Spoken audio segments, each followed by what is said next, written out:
우리는 누가가 전하는 복음을 통해서 복음이 어떠한 경로로 그리고 어떠한 과정으로 우리를 찾아왔으며 또 그 복음을 우리가 어떻게 만났고 그 복음을 만나고 받아들인 우리가 어떤 존재로 살아가야 하는지를 쭉 살펴왔습니다. 특히 그 중간에 있는 6장의 그 평지순, 말하자면 제자도죠. 예수님의 제자도를 통해서 제자가 어떤 존재인지를 이 복 있는 자, 행복한 사람이라는 개념으로 우리가 살펴보았죠. 그래서 우리가 받은 복, 예수님이 인정하시는 복이 세상이 말하는 복과 어떻게 다른지를 함께 살펴왔습니다. 보통 이 세상에서 검은색 하면은 굉장히 부정적인 이미지가 있죠. 죽음, 죄, 악마 이런 것들을 보통 검은색으로 많이 표현하고 그런 부정적인 이미지가 강하죠. 그런데 아프리카에 가면은 이 검은색은 자유를 상징한다고 합니다. 완전히 다르죠. 긍정적인 의미로 사용이 되는 것이죠. 그리고 이제 검정색이 우아함이나 권력을 상징하는 그 이미지로 사용되기도 하고 개성과 젊음을 또 상징하는 그런 색깔로 사용되는 것도 있다고 합니다. 그러니까 하나님께서는 우리가 흔히 사용하는 그 개념인 복을 가지고 이것이 세상이 말했을 때 이 복은 복이 뒤집어 보니 복이 아니라는 것, 그리고 세상이 말할 때 복이 아니라고 했던 것들이 하나님이 뒤집으시니 그것이 복이 되는 것을 우리에게 계속해서 보여주셨죠. 그러니까 하나님은 정말 말 그대로 역전의 명수이신 겁니다. 뒤집기의 장인이시죠. 세상이 말하는 복을 뒤집어서 거기에 소망이 없음을 적나라하게 보여주시는 것이고요.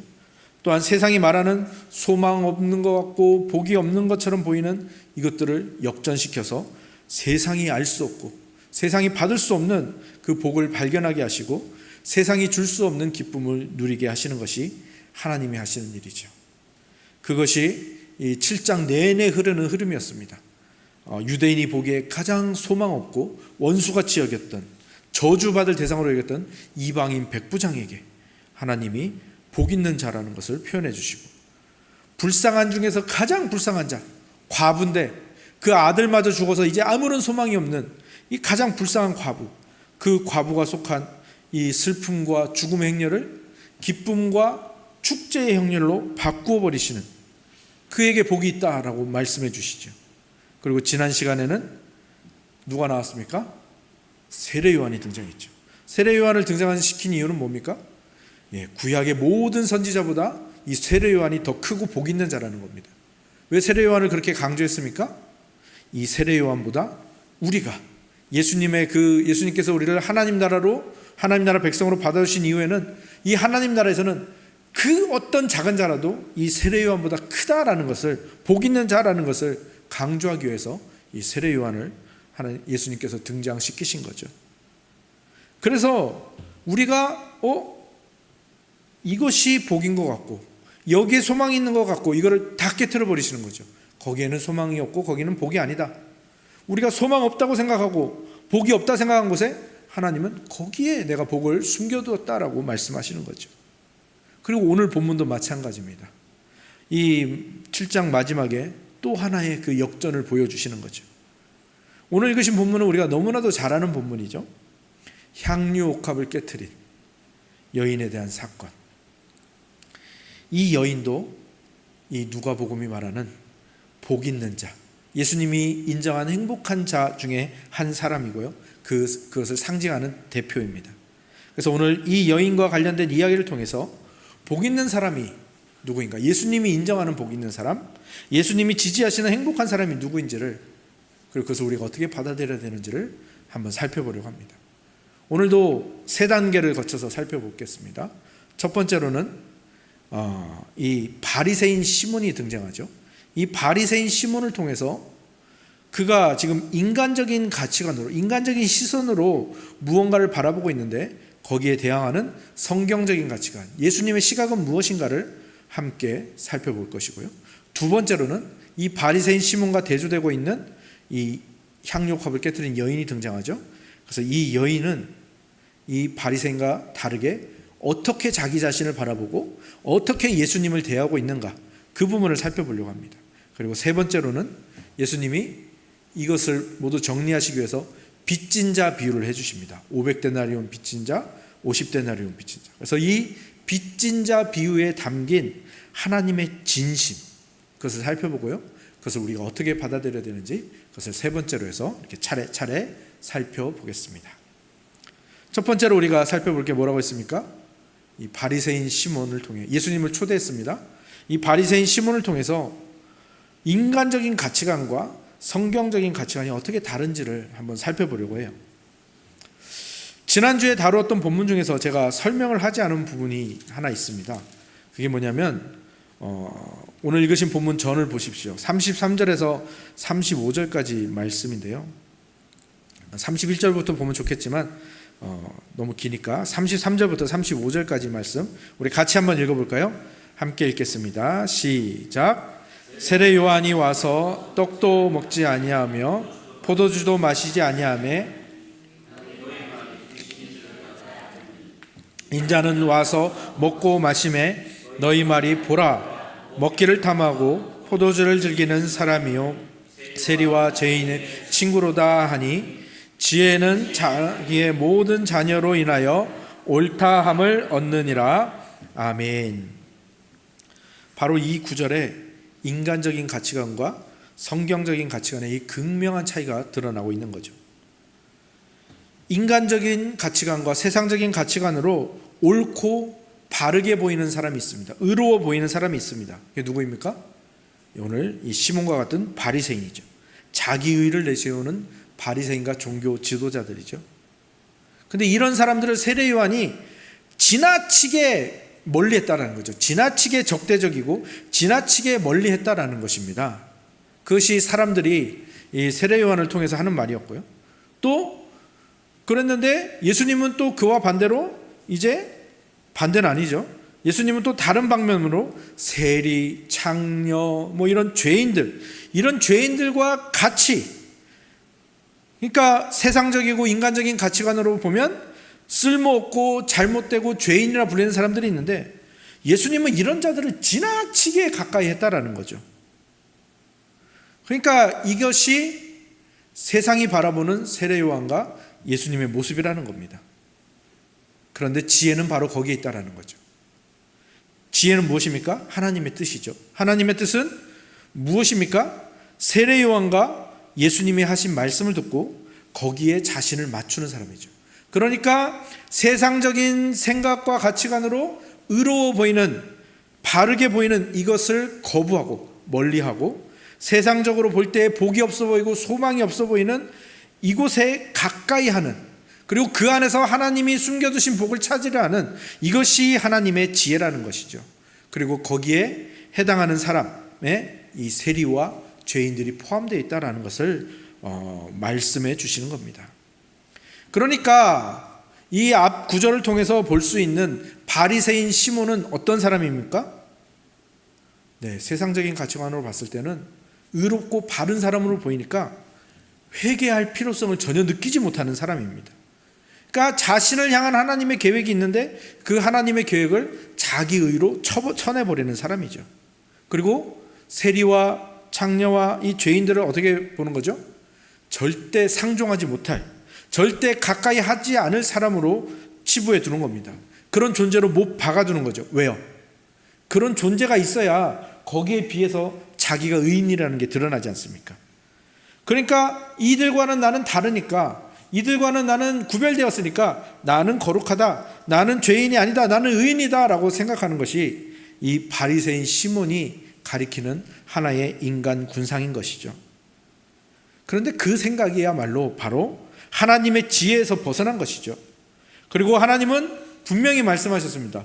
모든 사람이 죄인이라 하셨죠. 그런데 그 하나님의 판결, 그 하나님의 말씀을 정면으로 거부하는 사람들의 모습인 거죠. 그리고 죄인에게 내려지는 하나님의 자비를 자기가 뭔데 거부하고 있는 거예요. 세리와 창녀와 죄인들을 향하여 하나님이 자비를 내리고 있고, 물론 그 자신, 이 시몬에게도 자비를 내리고 있는데 그것을 다 쳐내고 있는 겁니다. 왜요? 자기 자신이 죄인이라고 말하시는 하나님의 그 판결을 감추기 위해서입니다. 거부하기 위해서죠. 그래서 어떻게 하는 거예요? 예수님을 어떤 취급합니까? 죄인과 가까이 하고, 어리석게 폭식하는 사람, 먹고 마시는 것을 즐겨하는 사람, 도덕적으로 더러운 이들과 어울리는 사람, 자기가 회개하지 않으면서 예수님을 회개하지 않는 사람으로 취급을 하는 것이죠. 죄가 아주 가득 묻어있는 그런 존재로 표현하는 겁니다. 그렇다면 왜 예수님께서는 자신을 그렇게 취급하는 사람, 그리고 자기의에 충만한 그 바리새인 시몬의 초대에 응하고 계시죠? 왜? 예수님은 그 바리새인 시몬도 구원할 대상으로 여기시는 거죠. 그리고 이 모든 죄인들이 당할 그 죄인 취급을 자신이 당하시기로 했다라는 것, 그들을 대신하여 자신이 당하시기로 작정하셨다라는 것을 보여주시는 겁니다. 명백하게 죄인이라고 불리는 이들뿐만 아니라 자기가 죄인이 아니라고 의인이라고 포장하고 있는 이들, 그들 모두에게 예수님은 죄사함을 주고 싶어 하시고 회개를 주고 싶어 하신다라는 것을 보여주시는 거죠. 그래서 예수님은 이 모든 일들을 통하여 그들에게 정말 너 자신이 바로 죄사함을 받아야 하는 존재라는 것을 깨닫게 하시는 거죠. 그리고 그렇게 자신이 죄인이라는 것을 깨닫고 받아들이고 예수님을 통해서 죄사함을 받고 그 자유를 누리는 사람이 진짜 복 있는 사람이고, 그 사람들이 예수 그리스도께 사랑으로 반응하고 또 그 사랑으로 이웃을 사랑하는 예수님의 제자로 살아가게 된다는 것을 계속해서 보여주고 있는 겁니다. 그게 바리새인 시몬의 집에 그 초대에 응하신 목적이고요, 거기에서 그 여인을 만나는 목적이 있는 거죠. 그렇다면 두 번째로 그 여인에 대해서 한번 살펴볼까요? 바리새인 시몬과 완전히 대조되고 있죠. 이 여인은 어떤 여인입니까? 자기 자신이 죄인이라는 것을 인정합니다. 그리고 그것을 슬퍼하며 그 죄에 대한 해결책이 오직 예수님께만 있다라는 것을 알고 그 예수님께 막 간구하며 또 감사하며 그 예수님께 나아오고 있고요. 그 예수님이 이제 이 여인을 어떻게 대하시는지를 보면 예수님이 이 땅에 오셔서 무엇을 행하고 우리 인간에게 무엇을 주고자 하시는지를 알 수 있게 되는 것이죠. 사실 예수님은 특정한 죄인들만 위하시는 분이 아니죠. 모든 죄인을 위하신 분입니다. 문제는 이 시몬이라는 바리새인이 자기 자신을 어떻게 대한다고요? 자기 자신은 죄사함이 필요 없는 존재로 대하고 있는 거예요. 자기 자신을 죄인으로 아예 인식을 하지 않고 있는 거예요. 그리고 예수님을 찾아온, 그리고 예수님께 가까이 가서 정말 이상한 행동을 하고 있는 이 여인에 대해서는 저거 심각한 죄인인데, 저거 벼락 맞아 죽어야 될 죄인인데, 아이고 저 사람이 자기에게 손대는 것도 모르는 거 보니까 예수님도 뭐 별거 아니네, 이런 식으로 지금 생각하고 있는 거죠. 그러니까 성경에 나오는 대부분의 바리새인들이 자기 자신을 그렇게 일관되게 그렇게 자기 자신을 대하고 있죠. 하나님 앞에서 자신과 다른 사람의 위치가 다르다고 생각하는 겁니다. 자신들이 뭔가 우월하다고 생각하는 이 사람들이 바리새인이죠. 그래서 예수님은 그가 생각하기에 더 낮은 데 있다고 생각하는, 소망 없다고 생각하는 이 죄인, 그 대표인 이 여인이 하는 행동을 예수님은 하나도 제지하지 않으시는 거예요. 왜? 이 바리새인 시몬이 이것을 보고 깨달아야 되는 거죠. 이 여인의 모든 행동에 예수님이 기뻐하시는 모습들이 담겨 있거든요. 오늘 본문에는 이 여인에 대해서 딱히 설명을 하고 있지 않지만 많은 성경학자들이, 대부분의 성경학자들이 이 여인은 아마도 창녀, 매춘부였을 것이다 라고 말합니다. 그러니까 당시에 그 모든 유대인들에게서 의로움의 상징, 올바름의 상징이었던 바리새인의 집에 가장 더러운 자, 가장 불결한 자의 상징인 창녀가 그 집에 들어온다는 것은요, 아무도 상상할 수 없었던 일이에요. 이거는 뭐 그냥 초대받지 못한 곳에 들어가는 정도가 아니라 사실은 거기 입구에서 그냥 매맞고 모욕당하고 쫓겨나도 할 말이 없는 그런 곳에 지금 이 여인은 용기를 내어서 들어가고 있는 거예요. 왜?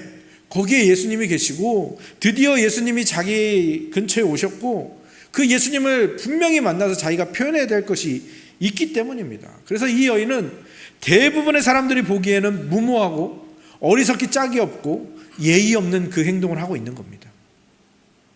그런데요,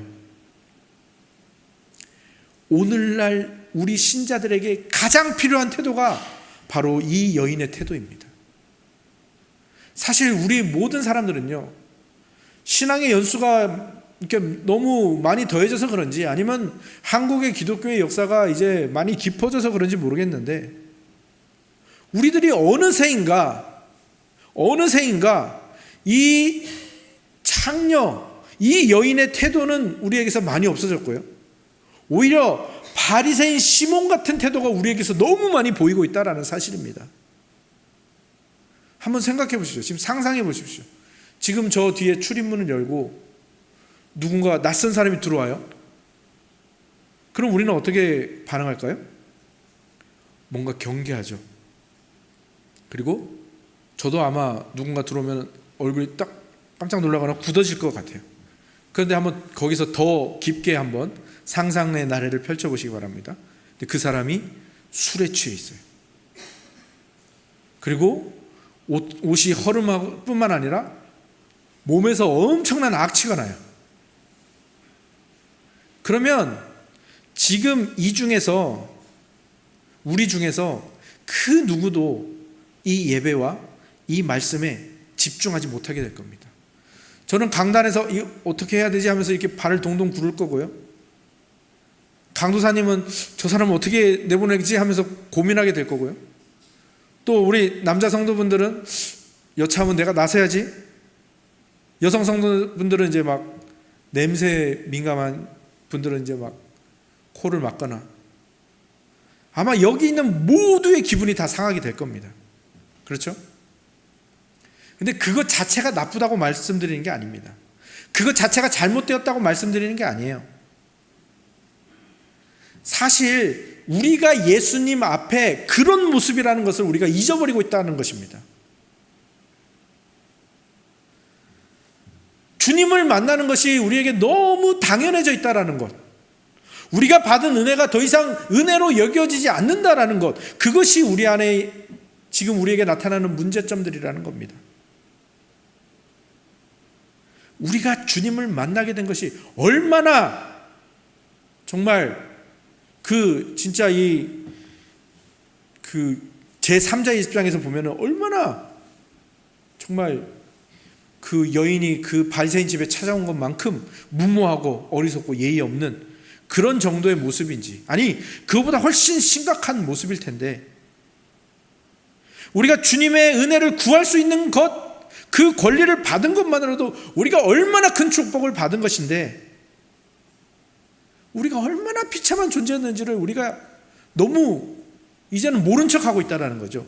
잊어버리고 있다는 거죠. 그런데 그것을 잊어버리는 순간 우리는 어떻게 됩니까? 우리의 이웃, 우리의 또 지체들, 또 우리 공동체를 찾아온 어떤 낯선 사람을 그렇게 바라보게 되는 거예요. 바리새인 시몬이 그 창녀를 바라본 것처럼 그렇게 보게 된다는 겁니다. 아주 심각한 문제입니다. 아니면 반대로도 있겠죠. 반대의 경우, 마치 자기 자신을 그렇게 막 까내리는 거예요. 나는 예수님께 갈 수 없는 존재야. 용기를 내지 못하고 주님을 만나는 자리로 가는 것을 계속해서 오늘 향유컵을 깨트린 여인처럼 용기 내어서 그 길로 가지 못하고 주저하고 있는 거죠.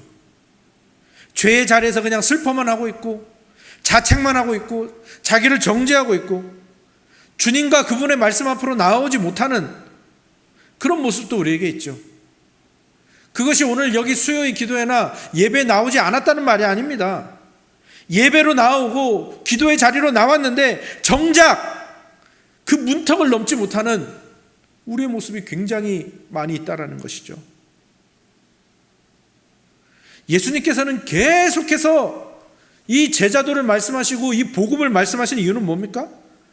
내가 너희들에게 이만큼 다가왔으니 너희도 한 걸음 더 다가오거라. 그것을 위해서 내가 왔다. 그런데 우리는 망설이고 있는 거죠. 이렇게 하면 폐가 되지 않나? 이렇게 하면 내가 너무 그 광적인 신도로 보이지 않을까? 그런 여러 가지 두려움과 주저함으로 예수님 앞에 나아가야 되는 그 문턱 하나를 못 넘고 있는 우리의 모습.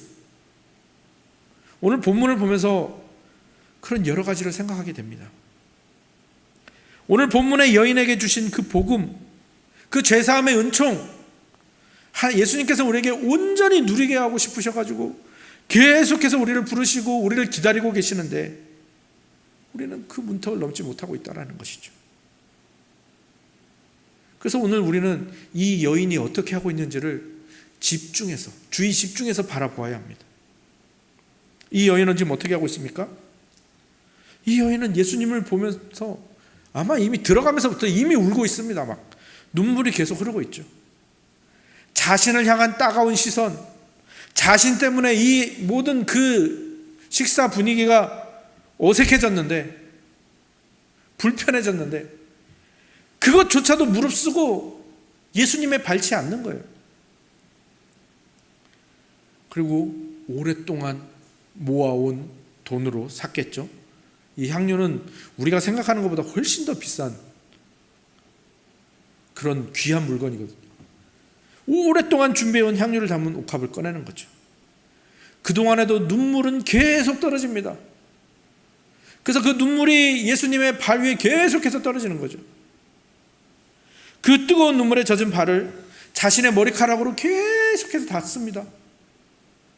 그리고 그 속에서 정말 우러나오는 감사와 사랑으로 용기를 내서 그 발에 입을 맞추기 시작합니다. 생각해 보세요. 그게 어떤 모습으로 사람들에게 비쳤겠습니까?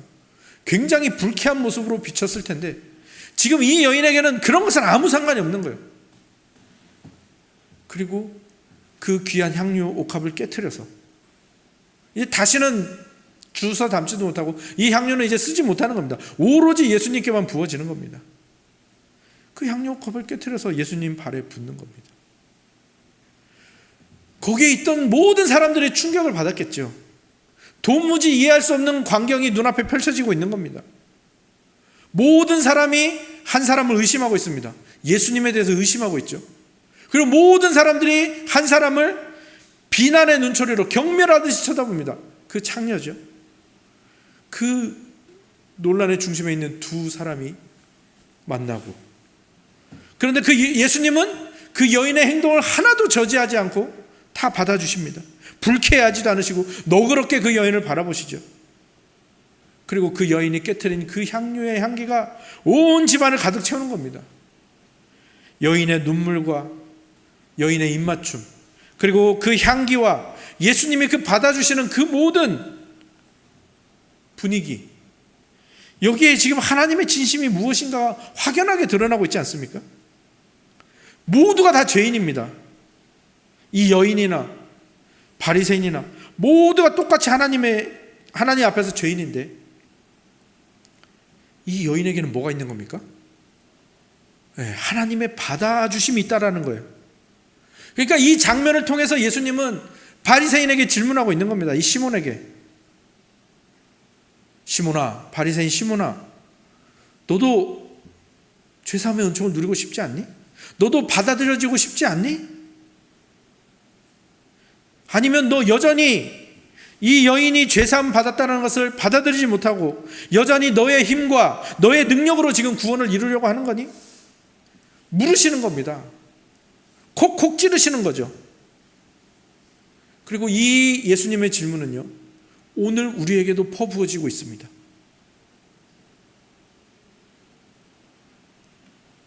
여러분, 그 예수님의 질문에 어떻게 대답하시고 어떻게 반응하시겠습니까? 그럼 우리가 왜 그렇게 해야 되는지 우리가 세 번째로 살펴볼 부분이죠. 우리가 세 번째로 살펴볼 부분이 이제 이 앞서 우리가 살펴본 그 하나님의 질문과 연결이 되어 있는 겁니다. 이 향유 옥합을 깨트린 이 죄인의 행동, 그 속에 들어있는, 그리고 거기에서 나타나는 하나님의 진심, 그리고 그 예수 그리스도의 질문 앞에서 우리의 반응이 왜 달라지죠? 왜 다르죠? 여인의 반응과 바리새인의 반응이 왜 다르죠? 예수님은 그것을 알려주시기 위해서 비유 하나를 말씀해 주시는 겁니다. 41절에서 42절이죠. 제가 읽어드리겠습니다. 이르시되 빚 주는 사람에게 빚진 자가 둘이 있어 하나는 500데나리온을 졌고 하나는 50데나리온을 졌는데 갚을 것이 없으므로 둘 다 탕감하여 주었으니 둘 중에 누가 그를 더 사랑하겠느냐. 여기에 대해서 시몬이 뭐라고 대답했죠? 많이 탕감받은 자입니다. 그러니까 예수님이 지금 무엇을 말씀하고 계신지 아시겠죠? 우리가 지금 예수님의 말씀, 그리고 그 예수님이 이루신 그 복음을 어떻게 받아들여야 되는지를 분명하게 말씀해 주시는 겁니다. 사실 아까도 말씀드렸지만 우리에게서 왜 바리새인의 태도가 자꾸 나타나려고 합니까? 왜 이 여인의 태도가 점점 사라져가고 있습니까? 사실은 많은 종교적인 그 것들이, 우리가 종교적으로 행하고 종교적으로 이룬 그것들이 사실은 어떤 역할을 하고 있냐면요, 우리 안에 있는 그 죄를 자꾸 가려버리는 덮개의 역할을 한다는 거죠. 그래서 그 덮개가 좋은 역할을 하면 좋겠는데 좋은 역할을 하는 게 아니라 내 죄를 감추는 역할을 할 뿐만 아니라 이제는 그 덮개가 복음을 받아들이고 예수님께 한 걸음 더 나아가는 그 문턱을 넘어가는 것을 방해하고 있다는 겁니다. 예수님의 이 비유는 무엇을 말해주고 있는 겁니까? 그리고 오늘 이 본문은 무엇을 말해주고 있는 겁니까? 차라리 공공연하게 드러난 누구나 죄인이라고 생각하는 그 사람이 있고 또 한 명은 은밀한 죄인이죠. 어떤 덮개로 덮었는지 막 덮개로 덮어가지고 그 죄가 감춰져 있는 은밀한 죄인이 있다는 거예요. 이 두 종류의 죄인이 있는데 재미가 아니죠. 이거는 흥미롭게도 공공연하게 드러난 죄인들이 오히려 자신이 많이 죄산받았다는 것을 알고 예수님께 사랑과 헌신을 표현하는 데 있어서 주저함이 없다라는 겁니다. 반대로 막 종교적인 덮개로 막 가려놔가지고 자신의 죄를 너무 사소하게 생각하는, 그리고 감추고 있다고 생각하는 이 은밀한 죄인들이 예수님께 사랑을 보이지 못하고 있다는 겁니다. 아니, 사랑을 보일 필요를 못 느끼고 있다는 거죠. 우린 점검해 봐야 됩니다. 우리는 이 둘 중 어디에 속해 있을까요? 근데 가장 중요한 사실은 무엇입니까? 예수님께서는요, 그 두 종류 모두의 죄인을 사랑하신다는 것, 그리고 그 두 종류의 죄인 모두를 부르고 계시고요, 그들 모두의 빛을 탕감해 주셨다라는 것입니다. 그런데 문제는 뭡니까? 내가 500데나리온 빚졌다라는 생각을 안 하는 겁니다. 1만 달란트 빚졌다라는 생각을 안 하는 거예요. 자기의 죄를 굉장히 사소하게 생각하는 거죠. 그래서 하나님을 의지할 필요를 못 느끼는 의로운 죄인들이 있다라는 거예요. 그리고 그 의로운 죄인들이 회개로 나가기 어렵고 예수님께 나갈 때 그 문턱에서 항상 걸려 있다라는 것이죠. 그리고 그것이 우리의 모습일 수 있다라는 것, 우리는 거기에 경각심을 가져야 하는 것입니다. 그래서 계속해서 천흥의 강단에서는 강조하는 겁니다. 뭘 강조합니까? 복음의 두 가지 선언을 계속해서 강조하는 겁니다. 무엇이죠? 나는 내가 생각한 것보다 훨씬 더 심각한 죄인이다. 이 고백이요, 굉장히 중요한 고백입니다. 왜? 이 고백이 있어야 그 두 번째 고백으로 나갈 수 있는 겁니다. 이것을 깨달은 사람, 이것을 고백하는 사람만이 무엇을 알게 되는 겁니까? 내가 상상한 것, 내가 감히 바라고 상상한 것보다 훨씬 더 위대한 사랑을 받았다라는 것을 그 두 번째 고백으로 나아갈 수가 있는 것입니다. 이것이 예수님께서 지금 빚진 자의 비유를, 더 많이 빚진 자가 더 많이 사랑받았다고 여긴다는 이 비유를 말씀하시는 이유가 거기에 있는 것입니다. 그리고 이 두 가지, 복음의 두 가지 고백을 깨달은 사람, 그 사람이 반응하는 모습이 바로 이 본문에 나오는 이 여인의 반응인 거죠. 이 여인의 반응은 처음부터 끝까지 눈물의 감사로 가득 차 있죠. 이 여인의 감사는 바리새인의 감사는 완전히 다릅니다. 바리새인은 기도하면서 뭘 감사했습니까? 자신이 다른 사람들과 같지 않은 것, 토색하는 자와 같지 않고 불의한 자와 같지 않고 간음하는 자와 같지 않고 저 세리와 같지 않음을 감사하는 거죠. 이 의로운 죄인. 그러나 이 여인은 어떻습니까? 자신이 어떠한 존재인 것, 자신이 무엇을 갖췄는지 그런 건 하나도 없습니다. 그냥 자기 자신은 없어져 있어요. 그냥 오로지 예수님께만 집중하는 거예요. 예수님의 은혜가 자기를 구원했고 나는 거기에 대해서 반드시 감사해야 된다라는 그것밖에 없는 거죠. 그러니까 용기를 내서 그 어색한 분위기를 뚫고 그 경멸의 눈초리를 뚫고 예수님께 나아갈 수 있는 것입니다. 사랑하는 성도 여러분, 여러분이 하나님께 드리는 기도와 감사는 어느 쪽에 가깝습니까? 한번 생각해 보시죠. 깊이. 우리가 물론 대놓고 하나님 나는 그냥 조금만 감사할래요. 나는 그냥 요만큼만 할래요. 이러진 않죠.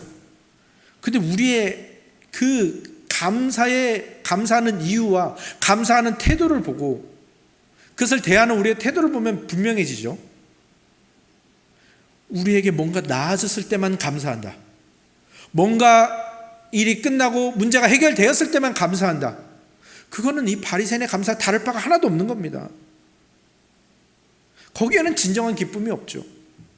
나에게 무엇이 주어졌고 내가 무엇을 이루어졌고 내가 어떤 존재이고 이것과 상관없이 그냥 내가 전에 어떤 존재나 얼마나 비참한 존재였는가. 그런데 그런 존재에게 예수님이 나에게 어떤 일을 행하셨는가. 그 예수님이 행하신 일, 그 복음 때문에 그 예수 그리스도께만 감사하는 나 자신 없어지고 예수 그리스도에 대한 감사만 남는 그 감사가 우리를 가득 채워야 하는 것이죠. 우리는 하나님 없이는, 예수님 없이는 아무것도 이룰 수 없는 존재입니다. 아니, 살아갈 수 없는 존재죠. 예수님 없이. 그 예수님께 어마어마한 빚을 진 존재라는 것, 나 자신이 도무지 갚을 길이 없는 심각한 죄인이라는 것을 인정하는, 거기서부터 시작되는 감사. 그리고 그런 심각한 죄인인데 내가 감히 바랄 수 없는 그 사랑을 받았다라는, 예수님께서 그 모든 빚을 탕감해 주셨다는 그 고백에서 나오는 감사. 우리에게 있어야 하는 감사가 그것입니다.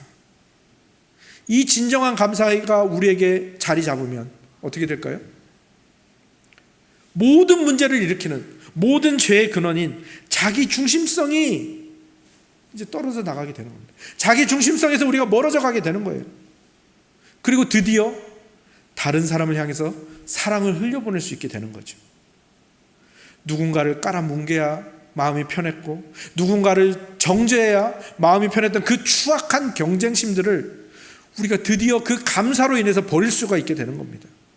내가 누구를 질투했던 것, 누구를 못마땅하게 여겼던 것, 거기에서 이 감사가, 이 진정한 감사가 우리를 거기에서 구원해 준다라는 겁니다.